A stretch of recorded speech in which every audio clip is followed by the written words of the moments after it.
खुदावंद प्रभु यीशु मसीह के नाम में आप सबको जय मसीह की। मैं परमेश्वर का धन्यवाद करता हूं कि उसने एक और समय हमें दिया है कि हम परमेश्वर के वचन से कुछ बातों को समझ और सीख सके। मैं विश्वास करता हूं कि आज का ये वचन आप सभी के लिए आशीष का कारण होगा। भाइयों बहनों, ऐसे बहुत से लोग हैं जो आज भी अपनी ज़िंदगियों में दुखी हैं, परेशान हैं। संसार की बहुत सारी चिंताएं उनको घेरे हुए हैं। और ये बातें मैं उन लोगों के लिए नहीं कह रहा हूँ जो मसीह यीशु पर विश्वास नहीं करते। मैं ये बातें उन लोगों के लिए कह रहा हूँ जिनका भरोसा परमेश्वर के ऊपर है, जो विश्वास करते हैं कि यीशु मसीह खुदा का बेटा है, और वो लोग जिन्होंने प्रभु यीशु मसीह के ऊपर विश्वास करके उसे उद्धारकर्ता के रूप में अपनी ज़िंदगियों में ग्रहण किया है। ऐसे बहुत से लोग हैं जो आज भी अपनी ज़िंदगी में बहुत सी परेशानियों से जूझ रहे हैं। ऐसे बहुत से परिवार हैं जो हर संडे चर्च तो जाते हैं, जहाँ भी संगति होती है, फेलोशिप होती है, वहाँ पर वो संगति करने के लिए इकट्ठा होते हैं। वो सुबह और शाम प्रार्थना करते हैं, वचन को पढ़ते हैं, लेकिन उसके बाद भी उनकी ज़िंदगियाँ खाली हैं। उसके बाद भी उनकी ज़िंदगियों में कुछ सूनापन है। कई ऐसे लोग हैं जो अपने बच्चों के कारण बहुत दुखी है। कई लोग हैं, कई बहनें हैं जो अपने पति के कारण दुखी है। कई हस्बैंड हैं जो अपनी पत्नी के कारण दुखी हैं। कई ऐसे बच्चे हैं जो अपने माता पिता के कारण भी दुखी हैं। ऐसी बहुत सी बातें हैं जो हम लोग एक मसीही जीवन में देखते हैं। मसीह पर विश्वास करने के बाद इन सारी चीज़ों को हमारी ज़िंदगियों से दूर हो जाना चाहिए था। या जो संसार की चिंताएं हमको घेरे हुए हैं, दुनिया की बातें जो हमको घेरे हुए हैं, तमाम प्रकार के दुख, परेशानियां और जो भी प्रॉब्लम्स हमको घेरे हुए हैं, इनका नामो निशान हमारी ज़िंदगी में नहीं होना चाहिए। ऐसा ही भरोसा लोगों को दिलाया जाता है। लेकिन मैं आपको बताना चाहता हूं कि ये सारी चीज़ें मसीह में आने के बाद भी क्यों आपको घेर लेती है, क्यों आप इन सारी चीज़ों के कारण दब जाते हैं। आप प्रभु में बढ़ना तो चाहते हैं, आप प्रभु में उन्नति करना तो चाहते हैं, आप चाहते हैं कि आप प्रभु को और अधिक गहराई से जानो, आप चाहते हो कि आप प्रभु के बहुत अधिक करीब जाओ और करीब जाओ, लेकिन ऐसा पॉसिबल नहीं हो पाता क्योंकि आप दुनिया की इन तमाम प्रकार की चिंताओं में, बातों में, जिनके बारे में मैंने अभी आपको बताया, घिर जाते हैं। और ये बातें आपको ऊपर उठने नहीं देती। आप आगे कदम तो बढ़ाना चाहते हैं, लेकिन ये सारी बातें आपको अपने जीवन में आगे बढ़ने नहीं देना चाहते या आपको बढ़ने से रोकती है। तो कैसे इन सारी चीज़ों से छुटकारा प्राप्त किया जा सकता है? कैसे हम अपने जीवन में आने वाली चिंताओं को दूर कर सकते हैं? कैसे हम अपने जीवन में हर एक दुख, हर एक गम, हर एक शोक को अपनी ज़िंदगी से दूर कर सकते हैं? और इसे हमें जानना बहुत ज़रूरी है, क्योंकि भाइयों बहनों, प्रभु का आना बहुत निकट है। प्रभु कभी भी किसी भी घड़ी आ सकता है, और इससे पहले कि वो इस दुनिया में आए, हमें चाहिए कि हम तैयार हो उसके आगमन के लिए, उसके साथ जाने के लिए हम अपने आप को तैयार कर सकें। एक एग्जाम्पल मैं आपको देना चाहता हूँ, और इस एग्जाम्पल के माध्यम से मैं आपको सिखाना चाहता हूँ कि कैसे हम इन सारी बातों से बाहर निकल सकते हैं, कैसे हम अपनी ज़िंदगियों में इन सारी बातों को इग्नोर कर सकते हैं, दूर कर सकते हैं। एक फैमिली थी जहाँ पर हम लोग गए थे, और उस फैमिली में बहुत सुंदर उन्होंने अपने घर के जो पहला जो कमरा होता है, जिसे हम लोग हॉल कहते हैं, जो सिटिंग एरिया होता है, उस कमरे को उन्होंने बहुत अच्छी तरह से सजाया हुआ था। उनके दीवालों पर, उनके घर की दीवालों पर प्रभु के सुंदर वचनों को बहुत सुंदर फ्रेम में टंगाया गया था। प्रभु की तस्वीरें थी, क्रॉस थे, और जो उनके घर की अलमारी होती है, उस अलमारी को भी उन्होंने बिब्लिकल चीज़ों से बहुत सुंदर तरीके से सजाया हुआ था। बहुत सुंदर सुंदर चीज़ें उनके घरों में थी। और जब हम लोग उनके घर में गए तो हमको ऐसा लगा कि ये जो फैमिली है, ये बहुत ही स्पिरिचुअली है, बहुत ही आत्मिक इस परिवार के लोग हैं, कि इन्होंने कितना सुंदर अपने घर के हॉल को सजा कर रखा है। हमको लगा कि उनका जीवन भी उतना ही सुंदर होगा, वो स्पिरिचुअली भी उतने ही परिपक्व होंगे, स्पिरिचुअली ही वो उतने मजबूत होंगे। क्योंकि मुझे ऐसा लगा कि जब वो अपने उस कमरे में बैठते होंगे तो परमेश्वर के वचन जो उनकी दीवारों पर टंगे हुए हैं, उन वचनों से वो प्रेरणा प्राप्त करते होंगे, वचन उनको प्रोत्साहित करते होंगे, इनकरेज करते होंगे हर एक दिन में। प्रभु की तस्वीर को देखकर ऐसा लगा कि वो हर दिन प्रभु की तस्वीर को देखकर अपने आप को प्रभु की इमेज में ढालने की कोशिश करते होंगे। उस क्रॉस को देखकर जो उनके घर में रखे हुए थे, मुझे ऐसा लगा कि हर दिन उस क्रॉस पर टंगे हुए प्रभु यीशु मसीह को देखकर वो सोचते होंगे कि प्रभु ने मेरे पापों के लिए कितना बड़ा बलिदान दिया। और इन सारी बातों को सोचकर विचार करके उनकी जो स्पिरिचुअली लाइफ होगी वो बहुत ही सराहनीय होगी, बहुत ही एकदम बहुत ही दृढ़ होंगे वो प्रभु में। मुझे ऐसा लगा, अंदर से ये फीलिंग आई। लेकिन जब उस सिस्टर ने, जो उस घर की बहन थी, जब उस बहन ने धीरे धीरे करके जब अपने परिवार की समस्याओं को बताना शुरू किया, धीरे धीरे जब उन्होंने अपने घर की प्रॉब्लम्स को बताना शुरू किया, तब मुझे एहसास हुआ कि ये जो परिवार है ये कितना प्रभु से दूर है। वो बहन अपने आंसुओं के साथ अपने पति के बारे में, अपने बच्चे के बारे में एक एक बात को बताती जा रही थी कि उनका पति जो है नौकरी में है, गवर्नमेंट सर्वेंट है, लेकिन उसके बाद भी उनके घर में पैसा नहीं टिकता है, आर्थिक समस्याओं का सामना उन्हें करना पड़ता है। उनका जो हस्बैंड है वो घर में बिल्कुल पैसा नहीं देता है, सारा जो पैसा है वो शराब में और नशे में उड़ा देता है। घर की तरफ जरा भी ध्यान नहीं देता, पत्नी की तरफ ध्यान नहीं देता, बच्चे की तरफ ध्यान नहीं देता। वैसे उनका बेटा भी जो है वो प्रभु से बहुत दूर है। कहने को तो वो एक क्रिश्चियन फैमिली थी, लेकिन वो जो परिवार था वो प्रभु से बहुत दूर था। उनका बेटा भी सुबह 11-12 बजे तक उठेंगे, 1:30-2 बजे तक उठेंगे दोपहर में, और रात को कब आएंगे, आने का घर पे कोई ठिकाना नहीं, है ना। ऐसी परिस्थिति उस घर की थी, और वो बहन आंसुओं के साथ अपने जीवन की समस्याओं को बताते जा रही थी कि मेरे परिवार में ऐसा, मेरे परिवार में वैसा है, मैं बहुत दुखी हूँ, मैं बहुत टूटी हुई हूँ, मेरा पति मेरे साथ नहीं, मेरा बच्चा मेरी नहीं सुनता। मैं जब अपने घराने को देखती हूँ तो मुझे ऐसा लगता है कि मैं अब क्या करूँ। इस प्रकार से उनका दिल टूटा हुआ था अंदर ही अंदर।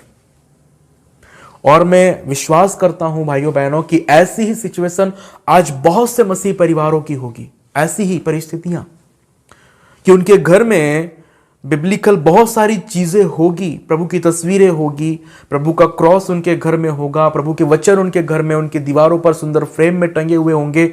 लेकिन ऐसे बहुत से परिवार हैं कि जिनके जिंदगियां इन सब के होने के बावजूद भी खाली है।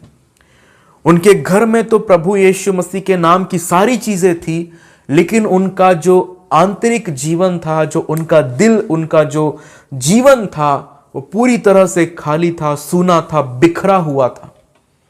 घर में सब चीजें सेट थी, सब चीजें अपनी जगह पर सुव्यवस्थित रखी हुई थी, लेकिन उनकी जो जिंदगी थी वो बिखरी हुई थी। क्या ऐसी ही सिचुएशन आप लोगों की भी है? क्या ऐसी ही परिस्थितियां आप भी अपने जीवन में, अपने परिवार में फेस कर रहे हैं? क्या ऐसे ही कुछ हालातों का सामना आप अपनी जिंदगी में कर रहे हैं? क्या आप भी अपने पति के कारण दुखी है कि आपका जो पति है वो आपके परिवार पर, आप पर ध्यान नहीं दे रहा? क्या आप भी इस वजह से दुखी है कि आपका बच्चा जो है वो संसार में खो गया है, संसार की बातों में पूरी तरह से भटक गया है, उसके घर पे आने का ठिकाना नहीं है, कोई काम का ठिकाना नहीं, पढ़ाई लिखाई का कोई ठिकाना नहीं? क्या आपके परिवार में भी ऐसी सिचुएशन है? मैं आपको बताना चाहता हूं कि कमी कहां पर है।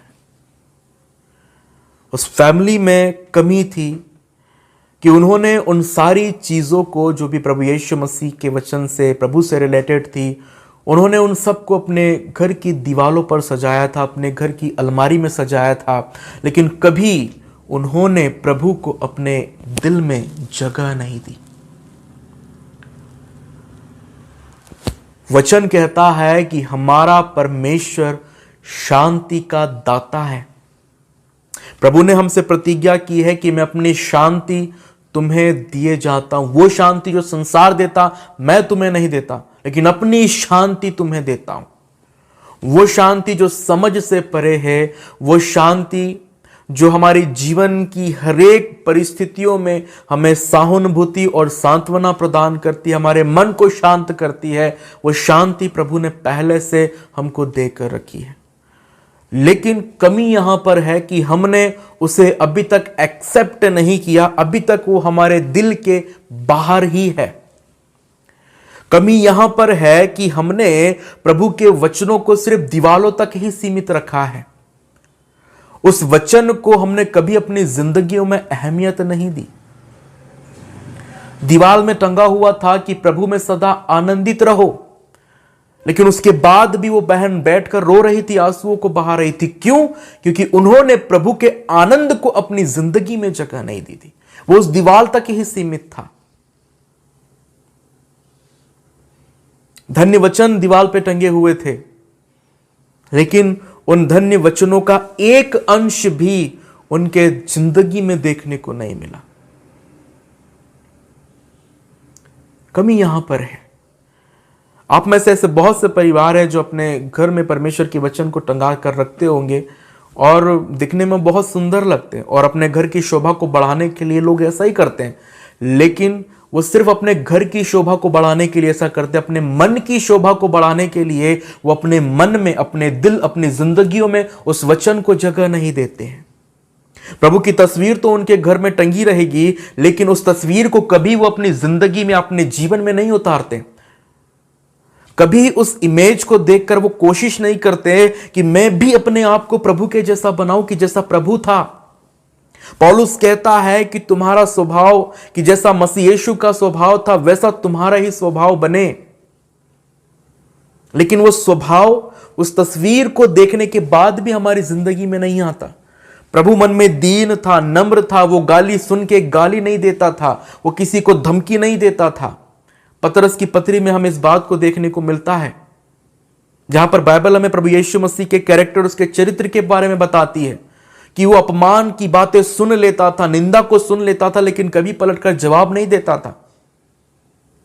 उसने नाना प्रकार की अवहेलनाओं को सुना, उसने निंदाओं को सुना, उसने तमाम प्रकार की कड़वे वचनों को, कड़वी बातों को अपनी जिंदगियों में सुना, लेकिन कभी उसने उसका पलटकर जवाब नहीं दिया, क्योंकि वो स्वभाव उसके अंदर था।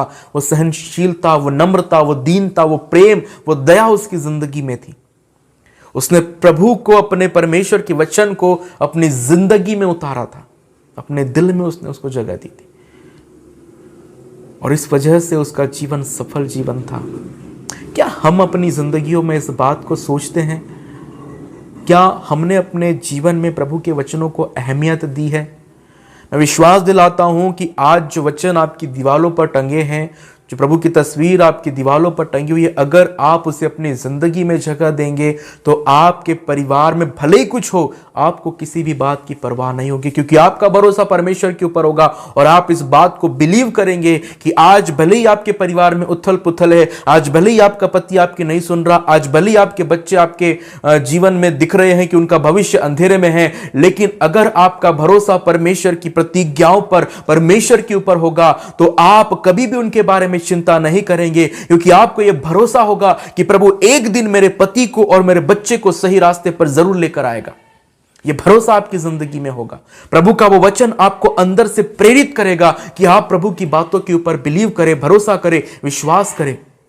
प्रभु ने शाऊल को बदल दिया, जिसके बारे में कोई नहीं सोच सकता था कि वो जो पकड़ने वाला है वो एक दिन दुख सहने वाला बन जाएगा। कभी कोई इस बात को नहीं सोच सकता था अपनी जिंदगी में, लेकिन प्रभु ने उसकी जिंदगी में ऐसा करके बताया।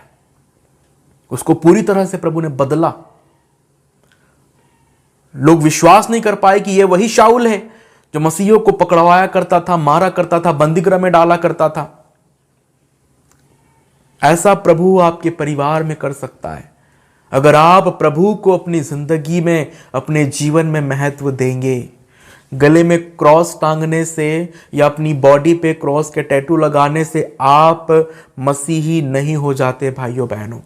मैंने ऐसे बहुत से लोगों को देखा है जो गले में क्रॉस तो टंगा के रखते हैं, लेकिन उसके बाद भी वो अपनी जबान से गंदी गंदी बातें करते हैं, गालियां बकते हैं, अपशब्द बोलते हैं, तमाम प्रकार की निंदाएं करते हैं, चुगली करते हैं। गले में क्रॉस टंगा है, लेकिन इसी गले से होकर तमाम प्रकार की बातें, बुराइयां उनके मुंह से बाहर आती है। आप किसकी निंदा कर रहे हो? उस खुदावंद की, जिस खुदावंद ने अपने बेटे को उस क्रूस पर बलिदान होने के लिए दे दिया ताकि हम सबका उद्धार हो सके।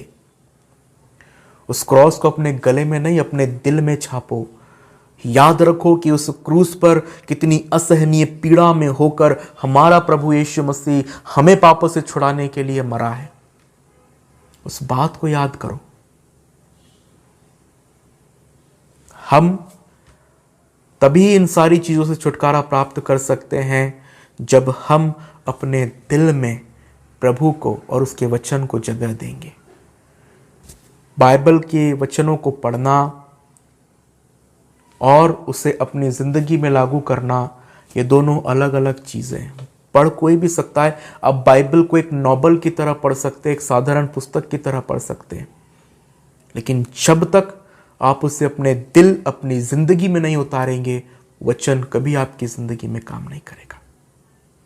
अगर आप चाहते हैं कि प्रभु का वचन आपकी जिंदगियों को बदले, आपको जरूरी है कि आप उसे अपने दिल में जगह दें, अपने जीवन में उसे उतारें। तब देखिए आपके परिवार और आपके घराने के हालात कैसे बदलते हैं। प्रभु आपके परिवार को बदलेगा जब आप प्रभु को अपने जीवन में जगह देंगे। तो प्रभु सब कुछ करने में समर्थ है। ऐसा कोई काम नहीं है जो वो नहीं कर सकता। वो सब कुछ कर सकता है, लेकिन आपको वो काम करने का मौका प्रभु को देना है। कि आप प्रभु से कहें कि प्रभु, मेरा पति जिसके कारण मैं बहुत दुखी हूं, तू उसे बदल। मैं तेरे वचनों पर भरोसा करती हूँ, मैं तेरी प्रतिज्ञाओं पर भरोसा करती हूँ, और मैं भरोसा करती हूँ कि मेरा पति एक दिन जरूर बदलेगा। और आप वो परिवर्तन अपने पति के जीवन में देखोगे जब आप अपने मुंह से अंगीकार करोगे कि प्रभु एक दिन मेरे पति को जरूर बदलेगा। ध्यान रखिए भाइयों बहनों कि वचनों को दीवार में टंगाने से, प्रभु की तस्वीर को दीवार में टंगाने से कुछ नहीं होगा। उन्हें हमें अपनी ज़िंदगी में जगह देना है। घर में जगह देने से नहीं, ज़िंदगी में जगह देना बहुत ज़रूरी है। और तभी आप प्रभु की आशीष को पाएंगे और आपके घराने में सुख और शांति हमेशा बनी रहेगी। परमेश्वर आपकी सहायता और आपकी मदद करे, आपकी अगुवाई करे कि आप आज के इस वचन से इस बात को समझे, सीखे कि प्रभु के वचन को और प्रभु को अपनी ज़िंदगी में महत्व देना कितना ज़रूरी है। एक बात हमेशा अपनी ज़िंदगियों में स्मरण रखें कि आप चाहे बाहरी रूप से कुछ भी क्यों ना करते हो, उससे कोई फ़ायदा नहीं होता। आपको आंतरिक रीति से अपनी ज़िंदगी में प्रभु के काम को करने देना है। और जब प्रभु आपके अंदर से वो काम करेगा, तब आप देखोगे कि परिवर्तन कैसे आता है। परमेश्वर आप सबकी सहायता और मदद करे। और हम प्रार्थना करेंगे कि अगर आपके परिवार में ऐसी कोई सिचुएशन है, तो प्रभु आपके साथ रहे और आप परमेश्वर के वचन में होकर अपनी ज़िंदगियों में प्रभु को जगह देकर आगे बढ़े, ताकि आपका जीवन आने वाले दिनों में प्रभु की ओर से ब्लेस हो और आप परमेश्वर के अनुग्रह को अपने जीवन में बहुतायत के साथ प्राप्त कर सको। परमेश्वर का अनुग्रह आप सबके ऊपर बना रहे। आप सबको जय मसीह की।